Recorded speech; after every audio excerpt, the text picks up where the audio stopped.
everyone, welcome to Guide Mentor. I'm Niyasana here, back with my video for Standard 9th. And today I'm going to deal the second chapter, that is the sound of music. I have already said in my previous video that the sound of music has two parts.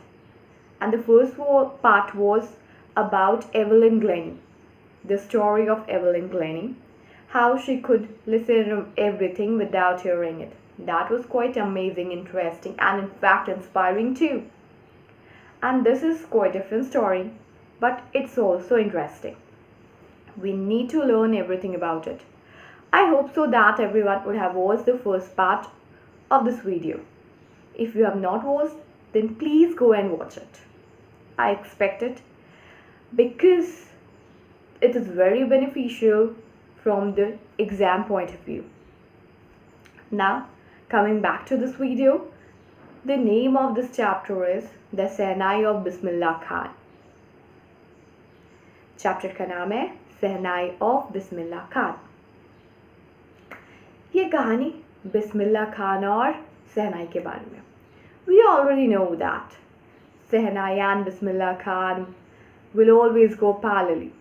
ये दोनों की नाम साथ साथ ली जाएगी, क्योंकि अगर बिस्मिल्लाह खान का वजूद है तो सहनाई का भी वजूद है और उनके नाम सहनाई से ही जाने जाती है. सहनाई वादक का नाम जैसे ही हमारे मन में आता है, हमारे दिमाग में सबसे पहले ना बिस्मिल्लाह खान का अक्षर आ जाता है कि हाँ, अगर किसी के बारे में बात की जा रही है, किसी की जिक्र की जा रही है तो वो बिस्मिल्लाह खान है. क्योंकि आज जो सहनाई की इम्पोर्टेंस है हमारी सोसाइटी में, हमारी कंट्री में, इनफैक्ट वर्ल्ड में, credit goes to Bismillah Khan only.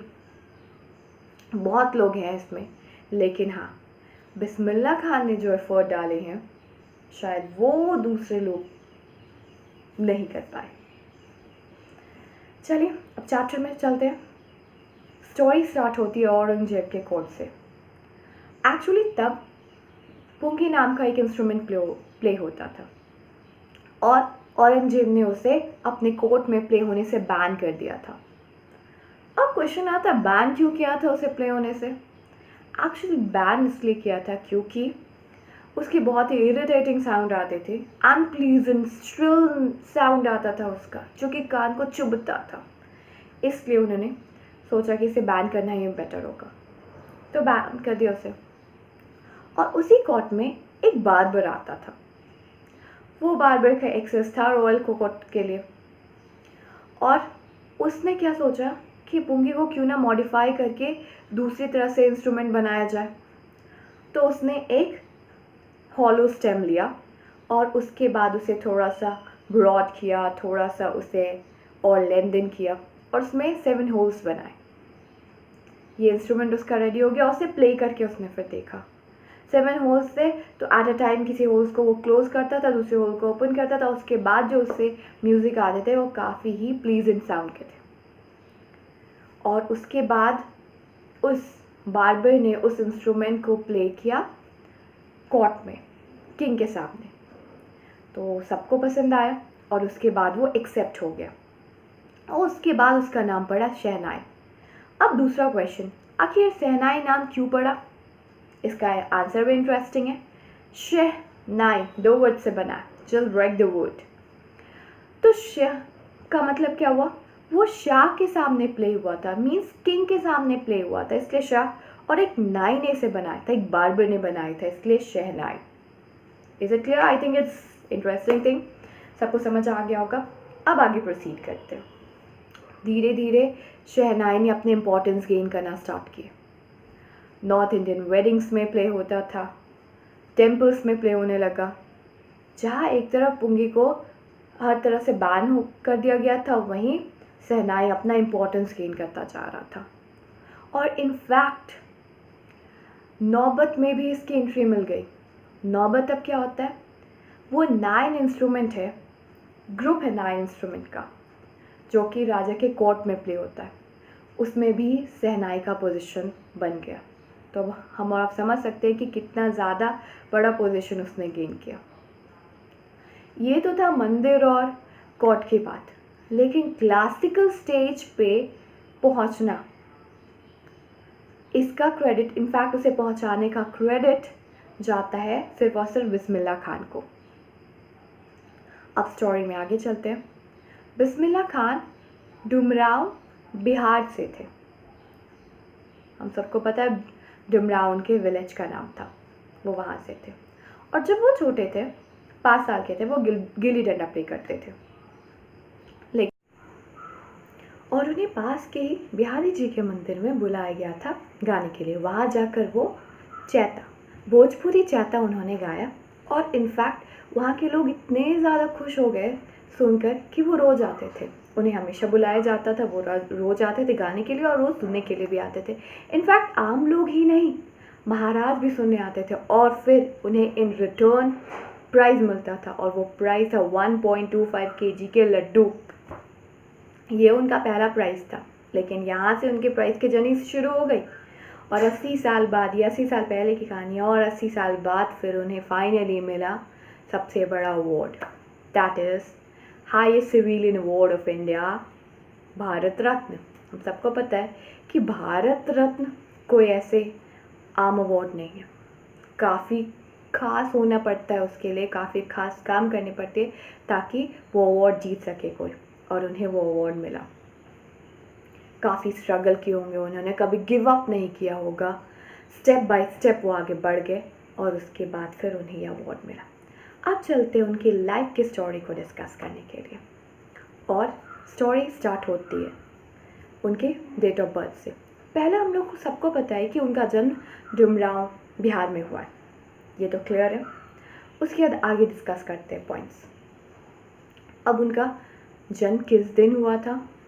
तो उनका जन्म हुआ था 21 मार्च 1916। और उनके जो ग्रैंडफादर रसूल बख्श खां, वो बहुत अच्छे शहनाई प्लेयर थे और उन्हें भी अपॉर्चुनिटी, भोजपुर के कोर्ट में उन्हें मौका मिला था गाने का, और वो इनफैक्ट एम्प्लॉयड थे, वहाँ गाते थे। और उनके फादर पैगंबर बख्श और उनके बहुत सारे रिलेटिव, ये सब भी बहुत अच्छा गाना गाते थे। तो ऑफकोर्स जब पूरी फैमिली इतने अच्छे म्यूज़िशियन से भरी हुई है, उनका पूरा फैमिली ही म्यूज़िशियन बैकग्राउंड का है, तो ऑफकोर्स बिस्मिल्लाह खान तो अच्छे म्यूज़िशियन होंगे, लेकिन उनकी मेहनत ने उन्हें और ऊंचे स्थान पर पहुंचाया। जब वो 3 साल के थे तो उनकी मदर उन्हें मैटरनल अंकल के घर बनारस लेकर जाती है। बनारस पुराना नाम है, अब उस वाराणसी कहते हैं। वहाँ वो लेकर गई थी उन्हें। और उनके जो मामा है, मैटरनल अंकल सबको पता है कि मामा को कहते हैं, उनके मामा अली बख्श बहुत अच्छे म्यूजिशियन, वो भी थे, शहनाई प्लेयर थे। और उन्हें जॉब मिला था विष्णु जी के टेम्पल में, वो वहाँ पे एम्प्लॉयड थे, वो वहाँ जाकर अक्सर गाते थे और इन रिटर्न उन्हें पे किया जाता था। ये भी उनको अकम्पनी करना स्टार्ट किए जितने दिन वो रहे। और उसके बाद वहाँ जैसे ही जाते थे और उनके मामा जैसे ही अली बख्श म्यूज़िक प्ले करना स्टार्ट करते थे, शहनाई वो बजाते थे, ये मंत्र मुक्त हो जाते थे, इतने फैसिनेट हो जाते थे कि उन्हें और कुछ सुनाई नहीं देता था और कुछ दिखाई नहीं देता, सिर्फ म्यूज़िक ही बस उन्हें नज़र आता था और सुनाई देता था। तो सोचिए कितना वो डीप, छोटे से बच्चे के माइंड पे कितना डीप असर किया वो, कि उन्हें बस म्यूज़िक ही नज़र आता था। अब धीरे धीरे वो बड़े हुए और उसके बाद फिर उन्होंने भी सोचा कि उन्हें भी अब म्यूज़िक सीखना है, शहनाई सीखनी है। और अक्सर जब वो प्रैक्टिस करते थे तो या तो वो बालाजी के मंदिर जाते थे या फिर मंगला मैया के मंदिर, और सबसे फेवरेट प्लेस तो उनका था गंगा जी के किनारे। वहाँ पर बैठकर वो प्रैक्टिस करते रहते थे। और सबसे अच्छी बात ये थी कि वो जो फ्लो होता था वाटर का, पानी जो बहती थी, वो पानी, बहते हुए पानी उनसे उन्हें इंस्पिरेशन देती थी। बहती हुए पानी उन्हें एक नया जोश भर देता था उनके अंदर, और हमेशा इंस्पायर करता था कि कुछ नए राग इन्वेंट किए जाए, कुछ नए राग बनाए और उस राग को और बेहतर बनाया जाए। ये सब इंस्पिरेशन उन्हें फ्लोइंग वाटर से मिलता था, flowing water of Ganga river. धीरे धीरे वो आगे बढ़ते गए। 14 साल की उम्र में उन्हें लाइव परफॉर्मेंस देने का मौका मिला था अपने अंकल के साथ इलाहाबाद म्यूज़िक कॉन्फ्रेंस में वो परफॉर्म करने गए थे और ऑडियंस में उस्ताद फयाज़ खान भी थे, जो कि म्यूज़िक में एक बड़ा प्लेटफॉर्म खुद हासिल कर चुके थे।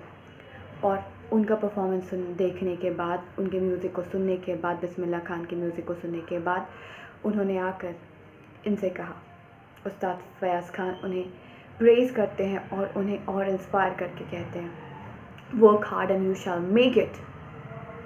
और इस स्टेटमेंट को जो उस्ताद फयाज़ खान ने कहा था, इसे बिस्मिल्लाह खान ने प्रूव कर दिया। वो बहुत मेहनत किए और फाइनली वो उस मंजिल तक पहुंच गए। उनकी मंजिल जो कि धीरे धीरे आगे बढ़ी थी, मेहनत के बाद वो वहाँ तक पहुँच ही गए। फिर उन्हें बिग ब्रेक मिलता है 1938 में ऑल इंडिया रेडियो के द्वारा लखनऊ में।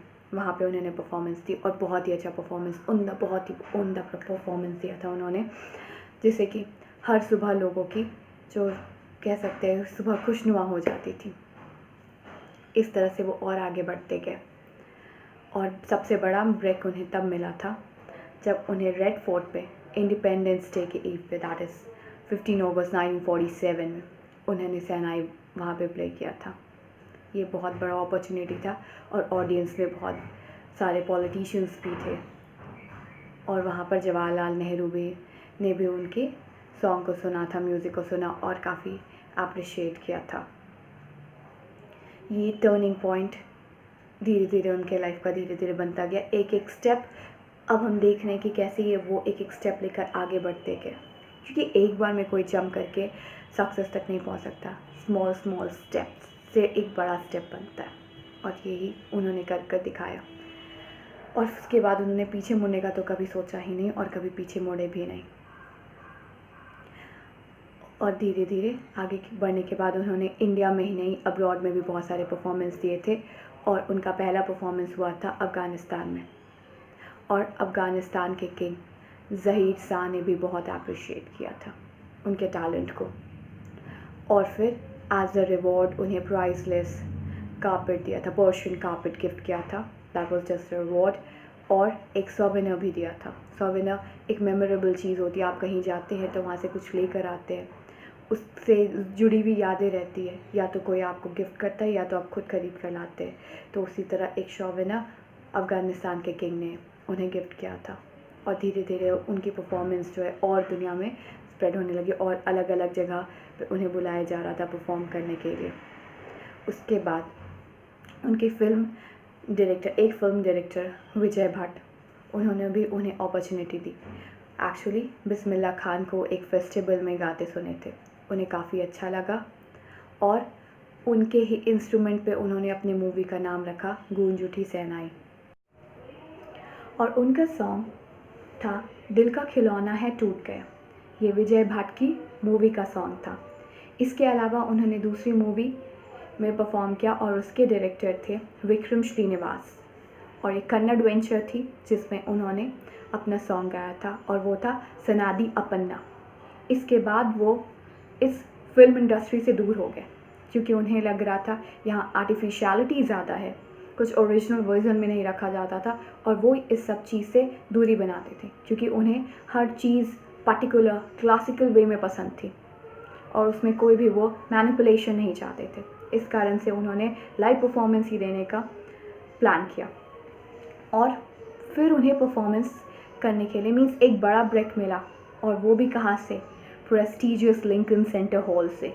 वो फर्स्ट इंडियन थे जिन्हें ये अपॉर्चुनिटी मिली थी वहाँ जाकर परफॉर्म करने का और उसके बाद तो उनके इंटरनेशनल प्लेटफॉर्म पे डोर ओपन हो गए और उस बहुत सारी जगह उन्होंने परफॉर्म किया जैसे कि Osaka trade fair, Cannes art festival, world exposition in Montreal.